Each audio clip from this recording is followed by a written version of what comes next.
Começamos mais um programa Cultura Livre e é com o coração cheio de amor que a gente recebe aqui o Milton Guapo e o Henrique Maluf, essa galera maravilhosa de Cáceres, ô terra boa, né, para dar artistas aí maravilhosos que vêm deixando a nossa cultura ainda mais rica. Sejam bem-vindos ao Cultura Livre, prazer recebê-los aqui na nossa casa. Prazer é nosso, né, tá aqui, né, Henrique? Obrigado, Elô, pelo convite mais uma vez. Satisfação estar aqui com vocês, do Cultura Livre. Nossa, a gente que está aqui muito feliz mesmo de receber o Guapo. O Henrique, um amigo da casa que vem aqui, sempre fala do Guapo, com todo esse repertório, esse aprendizado, essa pesquisa da nossa música, né, da nossa música popular. E falar um pouquinho sobre essa pesquisa de anos, né, Guapo, que culmina aí em um livro autobiográfico, em outros livros também, e na história, na música que você vem fazendo aí pelo Brasil e o mundo, que escutam o Guapo, que escutam aí a sua trajetória, né, dentro da música. Então, Guapo, conta aí pra gente um pouquinho, o pessoal quer te conhecer, saber um pouquinho da sua história. Conta pra gente como que surgiu a sua história com a música, sabe? De se envolver com a música mesmo. É como se diz, eu sempre falo isso, que os cacerenses, eles já nascem propícios a ser música. Por quê? Porque lá sempre foi uma cidade que não tinha televisão até a época que eu morava lá, até 1972. Não tinha TV.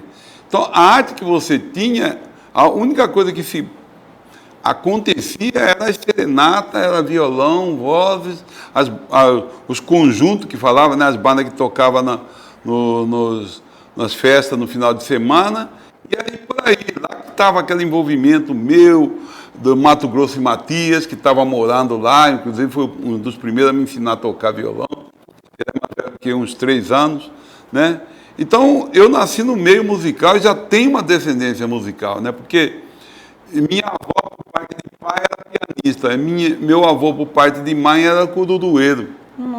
Então já vem essa herança de lá. E depois propaguei, né, para o mundo, São Paulo, Rio de Janeiro, há pouco tempo em Santa Catarina, que eu fiquei lá tocando também. Mas, fora disso, eu andei. Nesse livro aí, eu conto as peripécias, né?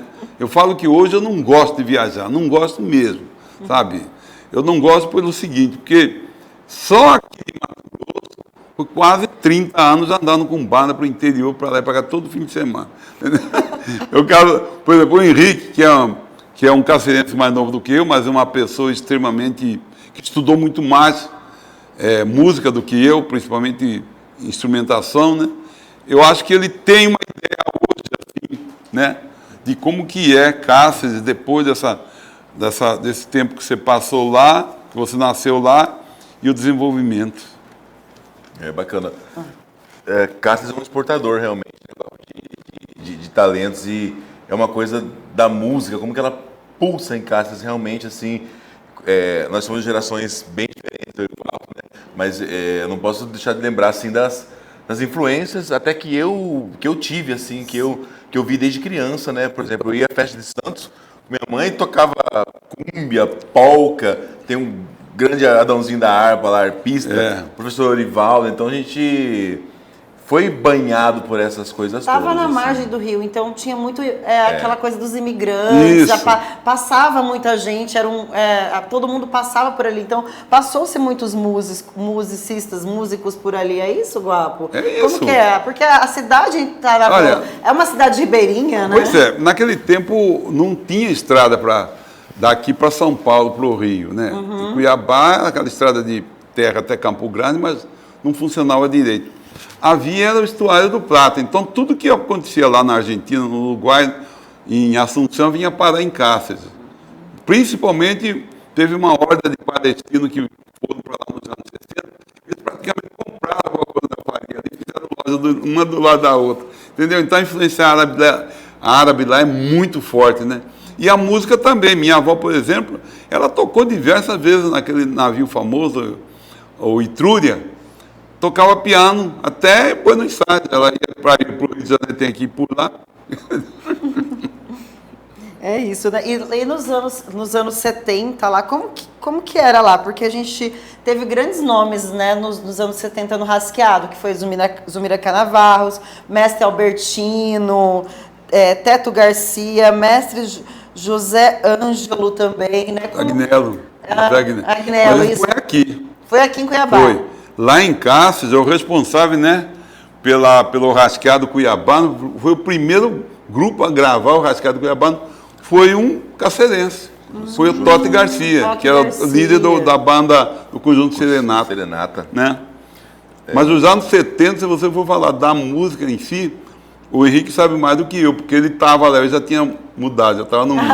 Você estava lá, Henrique? Nos anos 70 eu não estava tão presente em Cáceres nos anos 70 assim, mas você pesquisou os anos 70. Pesquisado, Assim, por Cáceres ser uma região de fronteira, economicamente, ao longo da história, três fatores foram muito importantes culturalmente, historicamente e economicamente em Cáceres, né? Primeira delas, unanimemente, é um quartel de fronteira. Tem que ser um quartel, é o GEFRON, né? O grupo de fronteira. Então, é um quartel que tem que ser bem militarizado, porque essa coisa de questões de fronteira, né? Questões geopolíticas, né? E nisso o quê? Paga-se melhor. Então, houve um fluxo grande de músicos, por exemplo, que tocavam na banda do quartel, por exemplo, né? Era muito mesmo. Isso gerou alguns grupos, assim, entre eles mesmo, assim, sabe? Grupos musicais, assim, sem muita pretensão, mas, né, acabava que tocava na cidade, acabava que tinha... Por exemplo, meus primeiros cachês, eu tô com 36 anos, era mais ou menos com 11 anos de idade, 12, era tocando timba num barzinho de esquina da minha casa, onde eu morava, em Cáceres, era tocando timba numa roda de velho do quartel. Aí tinha trompetista, cara do violão, todos setentões lá, isso quando eu tinha meus 12 anos de idade. Minha mãe morava na esquina, eu ia lá e eles tocavam, como o Guapo gosta de falar esse termo, músicas mundiais, do mundo todo, assim, sabe? Então ali naquela cidadezinha pequenininha, né? Essa coisa dos anos 70, Elô, é um resquício muito forte da navegação, né? Porque o Brasil, a América do Sul se comunicava pelo rio, né? Sim. Então, ali ainda sobrou muita coisa que veio para essa nossa região, para o Pantanal, para Cuiabá, né? Para o Mato Grosso de uma forma geral. Mato Grosso não era só o centro geodésico, Cáceres realmente era o último porto seguro, né? O Guapo me conta histórias de outras pessoas que eu entrevistei também, de navios que saíam de Buenos Aires e aportavam em Cáceres, né? Passavam por todo esse percurso lá de Buenos Aires. Atravessar o Paraguai inteirinho. O Paraguaizão inteiro, né? Então, Corumbá, então era muito intercâmbio cultural. Vinha aqui, buscava couro de onça, charque, né? E quando eles vinham, eles traziam pratarias europeias, cristais, azulejo, piano, violino. Imagina só que loucura. Vinha buscar matéria-prima, né? Matéria-prima, vinha buscar comida, buscar carne, buscar couro e trazia arte no voo, trazia o que havia no mundo moderno na época, né? Então imagina o intercâmbio cultural que foi isso. E você chegou a ver isso, Guapo? Chegou a vivenciar isso? Eu vi, porque eu nasci em 1951, né? Então quando parava a Etrúria lá, aquela coisa, a mulher atrás de perfume francês. Era festa, né, Guapo? Era festa, né? Era tanta coisa que chegava e também, ao mesmo tempo, o carregamento. Tem umas fotos dos carregamentos, até da couro de animais que ia, madeira, tanta coisa que levavam lá, madeira nova para escultor. Era tanta coisa que levavam e traziam muita coisa. E eles faziam, antes de sair, a hora que chegava, eles faziam uma festa no Converse e depois, antes de ir embora, outra festa. Minha avó sempre era pianista lá. E tinha uma diferença, né? Que nos anos 70 o Rasqueado era só instrumental, né? Ele não tinha voz, né? Isso é uma informação... Na verdade foi assim. Quando o Rasqueado começou, ele era tocado com violão, às vezes com viola de coxo, com ganzá, né? E com o mocho. Mas acontece que não era propriamente o Rasqueado, era uma coisa assim... muito ligado com o Siriri, porque a influência do Siriri é muito forte. E outro, era tudo versado. Eles faziam disputa de... Igual tem o hip hop hoje, o Rascado teve essa fase de falar, inventar verso na hora. Que é do Siriri do Cururu, né? Então isso aí que veio. Só que quando ele entra para a sociedade, né, que Dunga Rodrigues, Zumira Canavarro, sim, né, anos 80 os né? mestres Albertino, eles eram musicistas de instrumentação.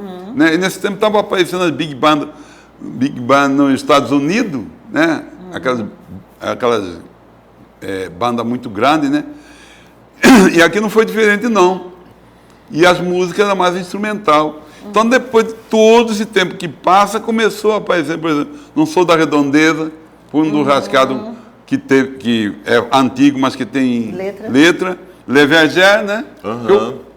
E outro era uma versão de uma música paraguaia que eles botaram letras Meninas da Cidade. Mas não tinha, assim, onde se tocava o Rasqueado, era mais instrumental mesmo. Aí, como veio para os anos 80, que aí veio Zuleika, né? Elô, tem uma coisa interessante da gente comentar, nessa coisa que você falou sobre não ter a letra, né? Não tinham versos.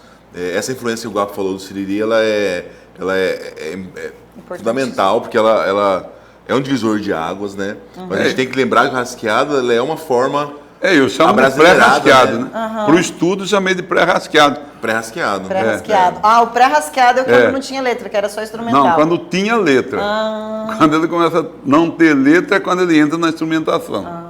Então, o pré-rasqueado está mais próximo da origem do rasqueado, né? Que é a hora que começa a misturar letra de música paraguaia versada em português, né? Com sonoridade siriri, ou da própria polca paraguaia, né? Por exemplo, essa menina, vou ter que contar que do seu pai não tenho medo, ela é uma polca paraguaia versada no cuiabanês, que é cantado bem com sotaque, mas é uma polca chamada de um grande compositor, né? Um grande compositor paraguaio, que eu não estou me lembrando o nome dele agora, mas a tradução a letra se chama Chepuxi Manhandivé, em Guarani, que significa eu estou zangado com você. Né? E que era de um compositor hoje famosíssimo, que já morreu também. E assim, essa coisa da letra, não ter letra, um dos adventos é porque Cuiabá era uma cidade cosmopolita. Tinha gente do Brasil inteiro, corrida do mundo ouro. inteiro. Para entender, né? Como que... Então, assim, tinham muitos instrumentistas, né? Então, tinha muito garimpo, corrida do ouro, essa coisa. Tinha gente do Brasil inteiro, então tinha músicos do Brasil inteiro. Então, porque tem rasqueados da partitura muito antigos. Porque eles começaram a tocar. Até por isso a forma de tocar o rasqueado cuiabano, ele é diferente do rasqueado pantaneiro, justamente por isso, porque o rasqueado cuiabano da Baixada Cuiabana já tinha essa riqueza de ter músicos que liam partitura, que tocavam instrumentos. Isso. Então, para facilitar a leitura e a tocabilidade e a harmonia, tocavam-se acordes mais... campos harmônicos mais simples, né? Geralmente 3 acordes só, assim, os rasqueados mais antigos. Geralmente 3 acordezinhos. E já o pantaneiro não, ele tem mais liberdade, porque não tinha todo esse recurso de trompete, de clarinetas. Então, os recursos que você tinha era acordeão, harpa, violão, que são instrumentos mais harmônicos, né? Então, mesmo que a harpa seja um instrumento solo, ele é um bom acompanhamento, ele faz um acompanhamento harmônico. Então, essa é uma diferença muito grande do rasqueado cuiabano do rasqueado pantaneiro. O cuiabano, essa parte que você falou de não ter letra nos anos 70, é porque tinha muita gente aqui que tocava, então, e que é muito bom, né? Porque a gente tem uma diversidade, um leque uma cacetada de banda boa, assim, de grupo bom dessa época. Roberto Lucialdo, né? Zumira Canavarros. Uma galera que veio depois com Dunga Rodrigues, né? Aliás, a Dunga Rodrigues e a Zumira Canavarro que foi responsável de levar o rasqueado para o salão da elite cuiabana. Sabia? Não sabia? São duas mulheres revolucionárias em todos os sentidos. Eu conhecia a Dunga, mas não conhecia a Zumira.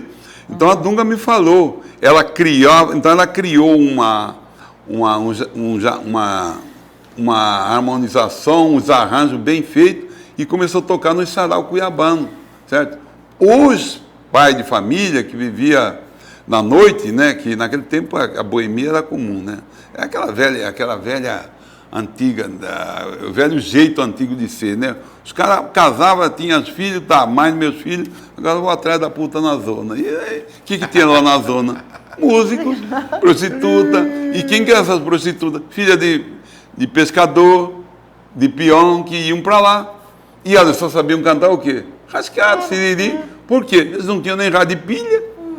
E isso ia na cabeça dos músicos também. Então, essa mistura aí precisa ser um pouco mais conferida, mais analisada, para poder mostrar, né? Porque a influência, quando a partitura começou a aparecer exatamente essas pessoas que tocavam no Palácio das Águias, né? Por exemplo, o mestre Inácio, que morava ali pertinho, né? Foi um boêmio a vida toda, não teve nem filho, né?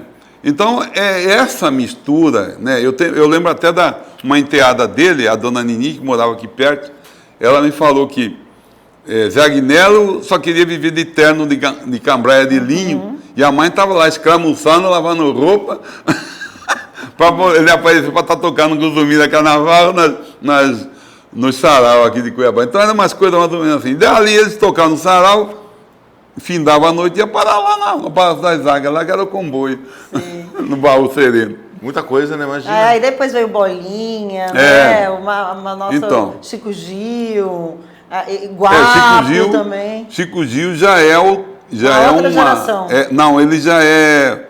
O Chico Gil é considerado o lambadão. Lambadão. Ele que traz o lambadão, né? Quando o Rasqueado estava no auge, por causa do meu projeto, que aqui na Avenida Mato Grosso, teve no projeto Rasqueado, até eu cito aí no livro, 30 mil pessoas, contada mesmo, sabe? O palco estava lá em cima, tudo aqui cheio. Sim. Foi em 1997, 98. Eu ia em festa de rasqueado pequena ali no Araés, tinha muito, tinha peça bis lá, que era um lugar que tinha muita festa de rasqueado, e o povo dançava, e era uma mistura de rasqueado com lambadão. Então, o lambadão estava surgindo nessa época. Ela pegou o movimento do rasqueado e se... inseriu ali. Apareceu, começou a aparecer, né? Quer dizer, por quê? Porque ela já tinha começado a ser construído lá em Poconé. Não é nem pelo Chico Gil, quem começou foi o Zé Moraes, né? O Zé Moraes, João Moraes, Zé Moraes, não estou lembrando o nome dele direito aqui. Ele que foi o primeiro a criar o primeiro lambadão, porque ele não conseguiu tocar a lambada. Lambada paraense, né? E deu o nome de lambadão. Por que isso? O Pinduca, que é o músico que criou a lambada, ele ficava aqui, meses aqui, junto com o pessoal da banda Signos, lá de Várzea Grande, pescando, comendo peixe e ensinando o pessoal a tocar lambada aqui, porque a banda Signos é uma família de músicos já bem antigo, né? E aí ele teve duas bandas que aprenderam a tocar direitinho a lambada aqui, foi a banda Signos e a banda Requengue. A banda Requengue já não existe mais. Então, esse João Moraes, ele começou a tentar tocar ouvindo o pessoal da banda, mas não conseguiu. Ele criou um estilo próprio, que mais tarde o Chico Gil vai botar em pauta e dar a voz. Bebe na fonte, né? Que eu falo que é uma coisa bem interessante no lado da antropologia, Henrique, que aí nessa hora o rasqueado fica dentro da influência platina e a música mato-grossense ela aproxima da música amazônica, entendeu? É bem por isso que foi bom você falar do Chico Gil, ele é responsável pela essa entrada, essa corredor, né? É um corredor do estilo amazônico. Eu lembro quando eu era criança, assim, eu achava o lambadão muito parecido, assim, porque não tem, mas assim, eu achava, o lambadão e o rasqueado, para mim, era a mesma coisa. Eu achava muito interessante, por causa da dança, da movimentação, né, que o lambadão fazia. O lambadão também era mais agitado, né? Olha só. A gente fala corredor, né? A gente tem a América do Sul, ela é comprida, assim, né? Nós estamos bem no centro, né? O rasqueado é essa influência paraguaia, especificamente da polca e da guarana, que chega aqui pós-guerra e tantas outras como de navio, toda essa cultura, ela chega aqui e encontra o Siriri, encontra uma cidade cosmopolita e aqui nasce o rasqueado cuiabano, que é essa forma, nossa forma de interpretar essa coisa paraguaia que nós incorporamos. E aí a gente tem o corredor que está acontecendo, que continua. Aí lá de cima tem essa coisa que é o fenômeno também, que é a lambada paraense, que olha só como o corredor é maior, que bebe um pouco mais de cima da música amazônica, que bebe da música caribenha. Isso. Então, a lambada, ela aproxima muito da música caribenha, de salsa, de merengue, é super dançante a lambada, né? Então a lambada desce e encontra o rasqueado. Lambadão. Lambadão. Olha, a música é isso, né? E hoje que toca mais na noite, Cuiabá não é mais a lambadinha. Não existe fronteira no mundo. Não existe. E outra, essa entrada da música amazônica teve a primeira influência amazônica que Mato Grosso teve foi do Guaraná, que o Guaraná vinha da Amazônia para cá. E o modo de tomar Guaraná aqui de Cuiabá era muito maior do que no Pantanal, porque o Pantanal era o tererê, era o mate, né, chimarrão, entendeu? Então, eu não gosto de falar muito de chimarrão porque eu acho que é gaúcho, mas não. O mate, ele tem desde aqui, no Chile, na Argentina, no Uruguai, tudo é a mesma coisa. Não tem fronteira, é isso que né? É uma bebida que acompanha esse Cone Sul todinho. Então, essa divisão de bebida também, que o Cuiabano toma o Guaraná e o Pantanal toma o tererê, tem tudo a ver também com a música. E uma coisa assim que eu acho que você fala que me deixou assim, que eu queria entender melhor também, que você fala que o rasqueado ele não é folclórico, ele é música urbana. Explica aí pra gente como... É assim, quer ver? É muito fácil entender. Se eu pegar 100 cuiabanos, ou não cuiabano, pode ser, e tocar um rasqueado, a maior parte que sabe dançar vai dançar, não vai? E se eu botar para tocar siriri, quem que vai dançar? Então a diferença do folclore e da música popular, da dança popular, é isso, que a dança popular ela engloba o contingente urbano. E o siriri é um folclore, é aquele que é feito por uma comunidade de São Gonçalo, né, lá da Varza Grande, Engordador, os lugares que tem aquela comunidade antiga que já dançava antes de surgir o rasqueado. Então a diferença é essa, que o rasqueado é uma dança popular, que quando Cuiabá começou a tornar uma cidade cosmopolita, né, com o começo da usina de açúcar, né, que industrializaram logo depois da Guerra do Paraguai, a primeira dança tipicamente nossa aqui foi o rasqueado, né? Então, o rasqueado é uma dança popular e não é folclórica por quê? Porque o folclore é o siriri e o cururu. Essa é a diferença. Assim, o rasqueado, ele, poeticamente, principalmente o rasqueado da Baixada Cuiabana, ele bebe na poesia, a poesia do rasqueado cuiabano, ela permeia o folclore cuiabano. O folclore é o siriri, o folclore é o ribeirinho, o folclore são os quintais. Então o rasqueado, ele bebe dessa poesia, ele pega essa poesia folclórica cuiabana e traz para a letra, né? Por isso a gente tem, né, tanta coisa sobre quintal, sobre pé de manga, sobre tuiuiu, sobre pescador, porque é esse ode, essa louvação às coisas que nós temos aqui enquanto folclóricas, né? Mas se você vai num quintal de siriri ou siriris antigos, cururueiros, era uma coisa assim, acontecia ali e os festeiros, os convidados, eles ficavam em volta, ninguém dançava, eles ficavam apreciando, curtindo, virava madrugada, o boi no rolete ali no cantinho, sabe? Todo mundo na farra, bebendo, comemorando o santo ali, aquela festa, algo nesse sentido, mas era um festejo muito específico. Só o siriri, só o cururu, só as pessoas específicas. Se você toca um rasqueado, se você não sabe dançar, se você for uma pessoa ruim de dança, você vai balançar de qualquer forma, você vai balançar tudo torto, mas vai. Né? E se você dançar bem, você vai pegar alguém para dançar. Se dançar mal, você vai pegar também e vai dançar. O rasqueado já tem essa coisa não catedrática, que é o siriri, que tem... né? E eu tenho aprendido muito isso observando, porque hoje eu estou lá no For Ribeirinha, né? Sou diretor musical do For Ribeirinha. Recebi o convite em dezembro parabéns, Obrigado. Eu sempre admirei o grupo. Nossa, Já eu tava fui- aqui com Dona Domingas. Semana passada eu maravilhosa. tava aqui, mas olha... Benção avó, sempre benção avó. Benção avó. Estamos aguardando aí, inclusive, o espetáculo Benção avó. Vai chegar. E aí a gente trabalhando, estamos suando a camisa lá, mexendo nas concepções artísticas, né? Então, assim, o Siriri, ele tem... E aí eu observo o mestre Gigo, as pessoas mais antigas, e as letras, assim, são tão bonitas, tão carinhosas, cheio desse afeto folclórico, mas assim, da realidade deles, né? Eles ali são globais, são campeões, né? Campeões mundiais de folclore, sim, mas assim, mantém ali a essência, assim, intocável, é bonito, viu? Incrível. É aula, todo dia lá é aula.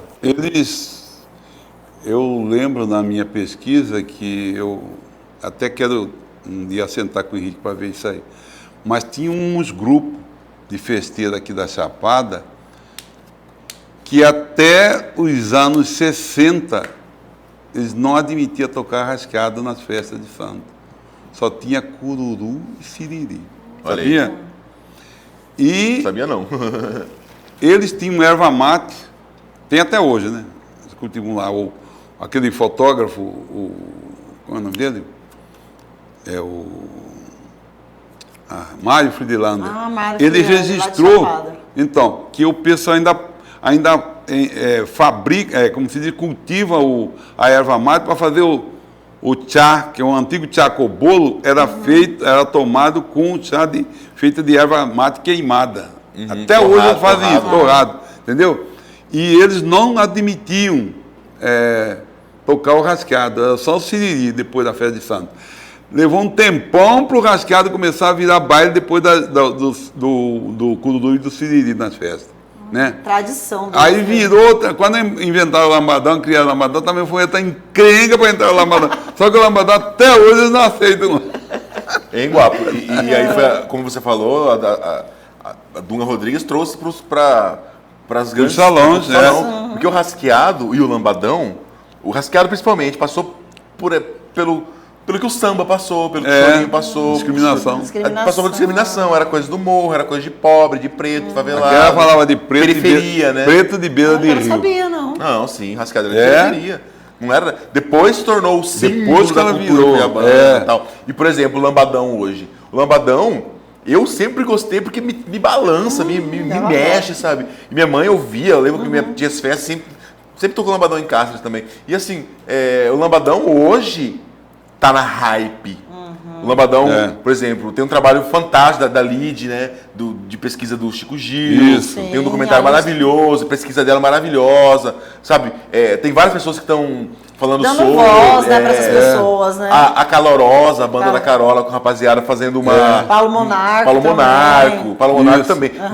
Principalmente Monarco. Uma repaginação do lambadão. Mas assim, o lambadão, ele ainda não saiu da periferia. Sim. O lambadão, ele não saiu da periferia. Ele não pegou. Você tem. O meu sonho era. A gente teve Cuiabá, né? A gente foi discriminado pelo modo de falar. Depois veio a nossa cultura, o siriri, cururu também, uma discriminação, tanto que era difícil. A Flor Ribeirinha também que veio para quebrar isso, né? Isso. A Dona Domingas conta quantos não ela levou, quantas portas na cara para poder levar o siriri, cururu, o rasqueado. E são as nossas raízes, é a nossa ancestralidade, né? Pois então você vê, na Bahia isso já não acontece mais. Não. A consciência lá no Rio de Janeiro, São Paulo, lá no Nordeste, não tem mais essa divisão de música, que é a elite refutando as músicas do folclore, está tudo ligado lá. Aqui é uma questão, ainda que eu falo, é uma questão também das rádios, que as rádios não tocam, as maiores rádios do estado não tocam a música, cria esse problema, porque se tocasse, já tinha melhorado. Eu falo que o maior inimigo do músico mato-grossense é as maiores rádios do estado. E também a gente ir nos lugares escutar o rasqueado, né? Pois é. Por exemplo, vou num bar, ou vou num lugar e ter o rasqueado, Então. tá na rádio, tá nos lugares. Eu Os acho que lugares a gente precisa. tem. Lugares que toca tem aqui em Cuiabá. Mas não na elite ainda. Né? Não, exatamente. Elô, assim, o Scorson hoje é o maior, não é o maior, mas assim, arrasta a multidão, assim, onde eles tocam, ponto final, o pessoal vai, segue eles assim, fã-clube, é uma coisa impressionante o Scorson. Tem fã-clube. E assim, onde eles vão tocam, né? Eu participei da Rua do Rasqueado com o Guapo. O Rua do Rasqueado é um projeto assim... É isso que eu ia tocar exatamente. O Rua do Rasqueado, ele é o antes e depois, assim, pro Rasqueado e pro Lambadão. Porque tem, né, eu tô tomando a palavra do Guapo, mas a Rua do Rasqueado tá fazendo agora em 2023, 30 anos de história, né? Então, assim, todo mundo passou por ali. Todos, sem exceção, passou pela Rua do Rasqueado. E ali foi palco para muitas bandas do Lambadão surgirem. Né? Surgiu lá. Terem um primeiro palco, né? Então, assim, o meu sonho é ver essas bandas de Lambadão tocando nos eventos culturais da cidade. Assim, é isso mesmo que eu tô falando. Teve um evento que eu produzi em parceria com o Cine Teatro. Acho que você não trabalhou. Que foram aquelas lives solidárias, né? Sim. Aí a gente pegou várias pessoas, vários estilos musicais. E a gente fez um convite para os cortes de som, e aí como eu estava na produção ali, e também toquei, mas estava na produção, e aí eles foram, né? Eles ficaram assim,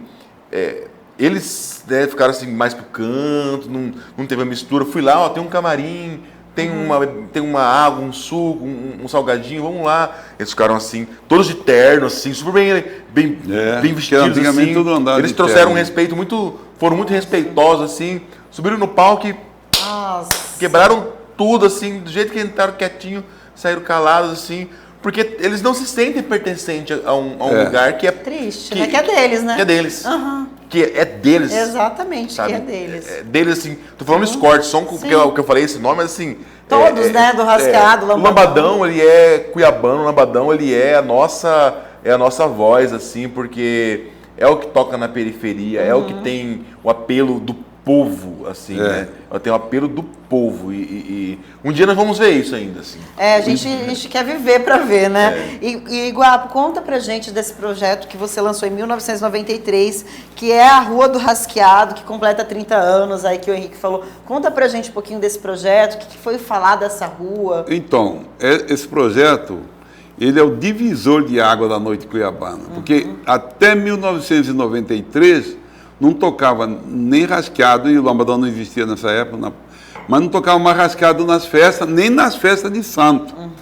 O que tocava em Cuiabá, nas rádios e também na noite cuiabana, era o pagode, a raça negra, aquele pessoal, entendeu? Só para contrariar. O axé music da Daniela Mel, que estava no auge, né? E o vaneirão dos gaúchos. Isso que era o ritmo da noite cuiabana. Eu pensei, falei, não, vai ter que mudar esse negócio. Quando eu vi Edinho Cuiabano tocando 10 minutos de rascado lá no Sol na Gaita, que era uma danceteria no fim de semana aqui na 13, ele alvoroçava aquilo ali, daqui a pouco 10 minutos aí parava, a turma ficava pedindo mais, ele não tinha repertório mais, Henrique. Ele não cantava mais porque ele não sabia mais letra. Ele era um músico da noite? Ele era músico da noite, ele era banda visual, uma das maiores bandas que teve de pagode. Que teve aqui, o cara tem uma voz. A hora que ele fazia o bloqueio de rasqueado, o povo dançava e ele não tinha mais. Aí que eu comecei a prestar atenção. Então eu andava em todas as coisas e acontecia a mesma coisa. Tá? Aí eu peguei e falei, o ano que vem, né? Aí esse ano foi o ano político, 1992. E eu estava observando isso desde o começo do ano. Aí a Maria Campos, ela estava fazendo a campanha, a eleição do Dante Martins de Oliveira, para prefeito de Cuiabá. E ela marcou comigo que queria ver comigo o que Cuiabá precisava. Aí marcamos aqui num bar, num bar aqui na Miguel Sutil, né, do Neurosito. Neurosito. Esse bar Então, lá em cima, Deus né? me livre. Ela chegou lá, estava me esperando com uma caderninha na mão. Olha, eu só quero que você me responda o que está precisando para a cultura de Cuiabá melhorar. Eu falei duas coisas. Um teatro municipal, que todas as capitais antigas têm, centenária tem, mas esse eu acho que vai ser meio difícil, e precisa da Rua do Rasqueado, para trazer a nossa dança popular de volta para a noite cuiabana, que não está tocando só na Baixada e olhe lá, né? Aí ela anotou aquilo ali, ficamos conversando, tomamos eu fui embora. Aí veio a eleição, tudo. Quando a eleição aconteceu, Dante ganhou, ele botou o poeta Moisés Martins como secretário de Cultura do município, né? Ele criou, porque era a coordenação de cultura, ele criou a Secretaria de Cultura. E aí o Moisés me chamou lá, falou, vamos fazer esse projeto, vamos. Tá. Falei, Moisés, tem dinheiro para fazer? Tem. Então tá, começamos a fazer. Eu fiz e lançamos no dia 5 de abril, né, de 1993. Porque dia 8 de abril, que era para ser lançado, aniversário de Cuiabá, a secretaria está fechada, não tinha ninguém para me ajudar. Então, foi lançado nesse dia, né, lá na Carne de Maranhão, esquina com o Ricardo Franco, certo? Aí começamos a fazer, tá. 3 meses depois, o secretário falava, agora, vai ter que parar, tá sem dinheiro, não sei o quê. Aí eu falei, mas pô, você falou que tinha dinheiro, né? Mas teve um problema aí, tá. Aí Pescuma era funcionário da secretaria. Falou, vamos conversar, vamos lá. Aí eu e ele, né, conversamos, ele falou, pode deixar que eu vou resolver esse papo aí. Ele foi lá na Dinâmica, que era uma distribuidora da cerveja Brahma, ele conhecia o cara lá, o cara chamou a gente lá e fechou um pacote. Não vamos pagar o projeto até o final do ano. Pronto. Saiu. Falou, se eu não fosse o Pescuma, eu tinha parado ali, porque eu não tinha para onde ir. Eu não dirijo, né? Eu sofri 3 acidentes de carro, eu não dirijo. Como é que eu ia estar correndo com o tio atrás de dinheiro para o projeto, né? Aí pronto, continuamos. Mas quando chegou no final do ano, a explosão já tinha acontecido, já estava todo mundo. Aí a Zulequinha criou Encantação Mato Grosso, que fazia lá no ginásio de esporte, lá dentro daquele ginásio já entrava 2, 3 mil pessoas, e começou aquele alvoroço, começou a aparecer banda de tudo quanto é tipo. Foi a época que o Pescuma criou a banda dele, que chamava... Como é que é a banda dele? Eu até esqueci o nome dele. Cabeça de Pacu, não, né? Isso, Ventrecha de Pacu. Ventrecha de Pacu. E aí ele juntou com Bolinha, começaram a tocar. E eu saí, eu fiz outro ano de novo. O ano foi um pau, porque a secretaria saía abrir orçamento em julho. Mas eu consegui, com a Brahma mesmo, começar no aniversário de Cuiabá e até julho fui até o final do ano. Aí eu falei, bom, agora eu vou ter que gravar meu CD. Eu já estava com as músicas prontas, tudo. E eu parei o projeto, época de chuva, e fui para São Paulo. Mas quando eu voltei, o alvoroço estava formado. Já tinha surgido o projeto Rasquiarte. Maravilha. A Encantação Mato Grosso já tinha acontecido várias vezes e foi aquele alvoroço. Então, eu falo sempre isso, que foi um divisor de água. Porque lá na frente, quando o Lambadão entra, ele pegou o público que já estava pronto. Entendeu? Não é à toa que o Guapo é um mestre da cultura, né, popular. E parabéns, conhecido pelo Ministério da Cultura. Ministério da Cultura. O recém-nascido Ministério da Cultura. Pois é, recém-renascido. Recém-renascido Ministério da Cultura. Então foi isso que aconteceu, né?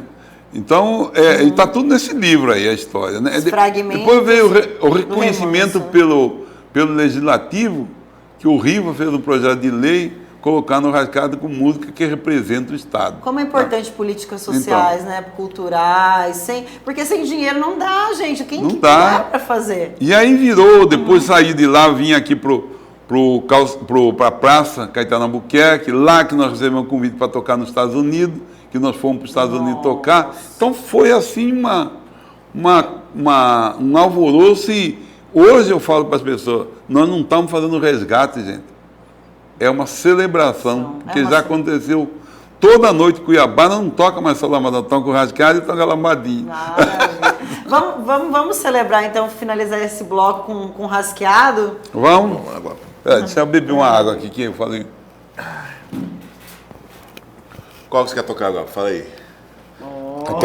Aquela que nós vamos apresentar para o clipe lá. Deixa eu ver a afinação, né? Um minutinho. Esse ar-condicionado, ele... Pois é, Elô. Então, assim, é muita história boa, né? Nossa. O Rasqueado, ele realmente... Que aula! O Rasqueado, realmente, ele é essa celebração da música mato-grossense. E daqui a pouquinho a gente tem coisa nova vindo aqui. A gente tem um clipe que eu tô lançando com o Guapo, com o Pescuma. Tem o trabalho que eu vou lançar, que o Rasqueado, uma coletânea de Rasqueado Cacerense, onde eu parto do Guapo até chegar a mim, enquanto compositor, né? Tem o Guapo, o Emerson Dourado, o Rocco Martins, a Dona da Harpa. Não, Henrique, de 1985 a 2021, a última composição, assim. São anos de história, que é a pesquisa que eu faço no mestrado também, mas um dia a gente bate mais um papo. Eita, quero, preciso. Vamos lá, então. Saranzeira. Bom, quem não sabe, saranzeiro velho. Saranzeiro é aquela planta que tem na beira dos rios, pantaneiros, e que foi a primeira madeira a ser feita a viola de couro. E eu fiz essa música lá na beira do rio, lá perto de Levergé, na beira, debaixo do saranzeiro.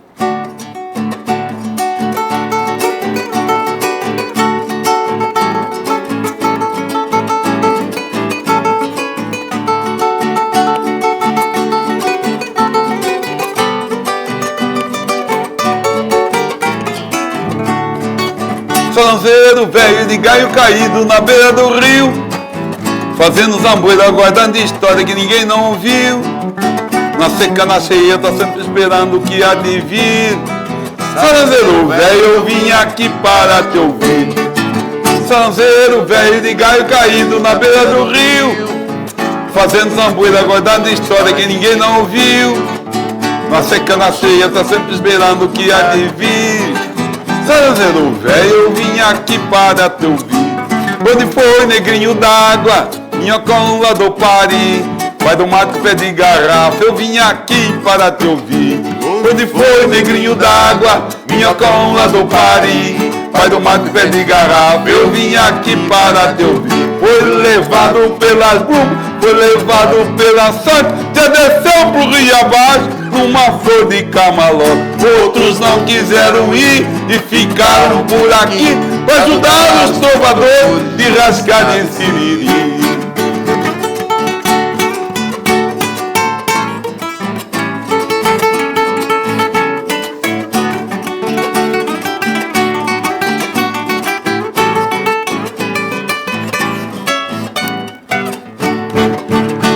Onde foi, negrinho d'água, minhocão lá do Pari, vai do mato e pé de garrafa, eu vim aqui para te ouvir. Onde foi, negrinho d'água, minhocão lá do Pari, vai do mato e pé de garrafa, eu vim aqui para te ouvir. Foi levado pelas brumas, foi levado pela sorte, já desceu pro rio abaixo, numa flor de camalote. Outros não quiseram ir e ficaram por aqui para ajudar os trovadores de rascar de siriri.